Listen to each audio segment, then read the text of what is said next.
दोस्तों, आज की हमारी कहानी का शीर्षक है औरत कितनी बेवकूफ़ होती है। वह सुबह उठी और प्रार्थना करके रसोई में आ गई।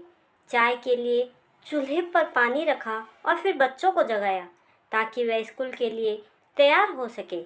रसोई में जाकर चाय बनाई और अपने सास ससुर को दे दी। फिर उसने अपने बच्चों के लिए नाश्ता बनाना शुरू किया। जब बच्चे तैयार हुए तो उन्होंने नाश्ता किया और उसने बच्चों का लंच बनाया। इसी बीच बच्चों की वैन आ गई। बच्चों को स्कूल भेजकर टेबल से बर्तन समेटे। इसी बीच पति ऑफिस के लिए तैयार होने लगे तो उनकी ज़रूरी चीज़ें निकाल कर दे दी। जल्दी से किचन में आई और पति के लिए नाश्ता बनाने लगी। एक पराठा और अंडा बनाया ही था कि नन्ही ननंद रसोई में आई। यह कहकर नाश्ता ले गई कि मुझे कॉलेज के लिए लेट हो रही है। उसी समय देवर भी यूनिवर्सिटी जाने के लिए तैयार हो गया। जल्दी से पति और देवर के लिए नाश्ता बनाया, मेज़ पर रख दिया। 9 बजे पति ऑफिस गए तब उसने आकर टेबल से बर्तन उठाकर सास और ससुर के लिए नाश्ता बनाया।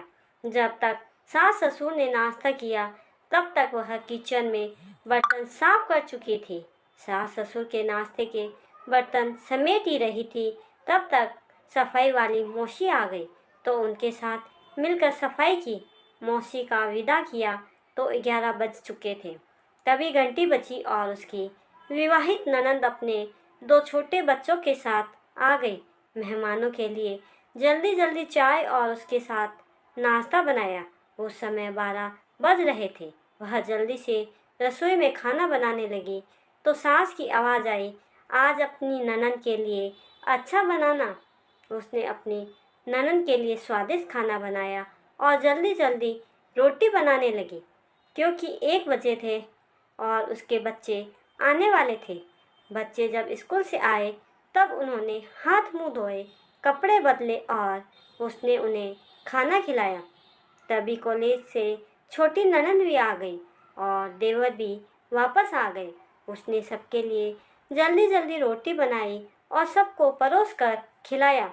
जब सब खा कर उठे तब 3 बज चुके थे और उसे अचानक भूख लगी। उसने मेज़ पर हॉट पॉट में देखा, एक भी रोटी नहीं बची थी। वह सब बर्तन समेट कर रसोई में जा ही रही थी कि उतने में उसका पति घर में दाखिल हुआ। उसे देखकर पति ने कहा, मुझे बहुत भूख लगी है, जल्दी से खाना निकालो। वह झट से रसोई में गई और पति के लिए रोटियां और कुछ सब्जी बनाने लगी। जब उसने पति के लिए खाना बनाया तब 4 बज चुके थे। उसके पति ने उससे कहा, आओ तुम भी खा लो। उसने आश्चर्य से पति की ओर देखा क्योंकि सुबह से कुछ नहीं खाया। वह पति के साथ खाना खाने बैठी। जब उसने अपने मुंह की रोटी का टुकड़ा रखा तब उसके आंखों में आंसू आ गए।